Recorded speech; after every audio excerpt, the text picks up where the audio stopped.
दोन वानवी बात आमने सामने हाय व्होल्टेज कुस्ती लागलेली आहे। हे गाव छोटस गाव जवळ आलं तर गाव दिसना मंडळी निसर्गाच्या सानिध्यात वसलेला संस्कृती परंपरा। एकदा सगळ्या मी प्रेक्षकांना विनंती करतो यात्रा कमिटीसाठी एकदा जोरदार टाळ्या करू आपण सगळ्यांनी एकदा जोरदार टाळ्या करा। तमाम महाराष्ट्र ग्रामस्थांचा मनापासून धन्यवाद। कुस्तीगीरांच्या वतीनं या कुस्ती मैदानासाठी जगत असणाऱ्या गेले 8-15 दिवस कष्ट घेणाऱ्या सगळ्या मान्यवरांचं थोर देणगीदारांचा ग्रामस्थांचा मनापासून धन्यवाद। आणि भारत मातने तिकडे आक्रमण झालेल्या मनात आणलं तर अशक्य ते शक्य करता येतं।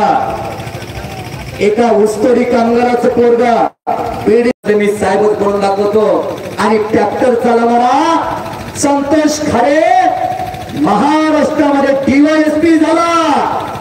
आई वडील माळेगाव कारखान्याला ऊस तोडत होते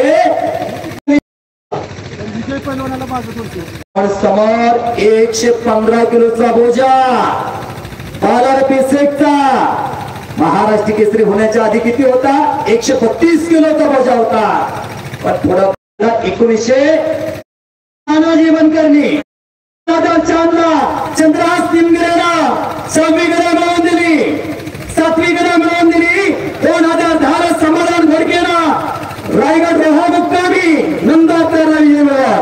नंदावतार वरती आणि 8वा गदा मिळवून दिली या बालार पेसेकना। सोलापूर जिल्ह्यात नवी कोणी मिळवून दिली तर सिकंदर शेखना नवी गदा मिळवून दिली। हत्ती आणि हत्तीला लागला होता आत्ना डंकी टाळ्या टाळ्या टाळ्या। आणि चिखल ग्रामस्थ यात्रा कमिटी सांगतात निघणं पंढरपुरी तालुक्यात तिथं कुस्ती घेतली।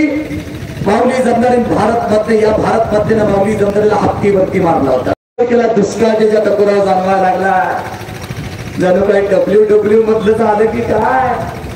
पण समोर आव्हान केवढं बालार पेसेक आहे बापाची म्हणलेला एकदा बजरंगबलीचं नाव घेऊन सगळ्यांनी हात वरती करून जो हात वरती करणारा त्याला पुढल्या वर्षी हात मिळाला पुढल्या जन्मात।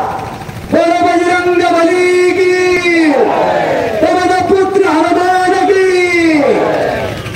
घटना जबरदस्त पण आपला पाय पकडला बालार पेना भले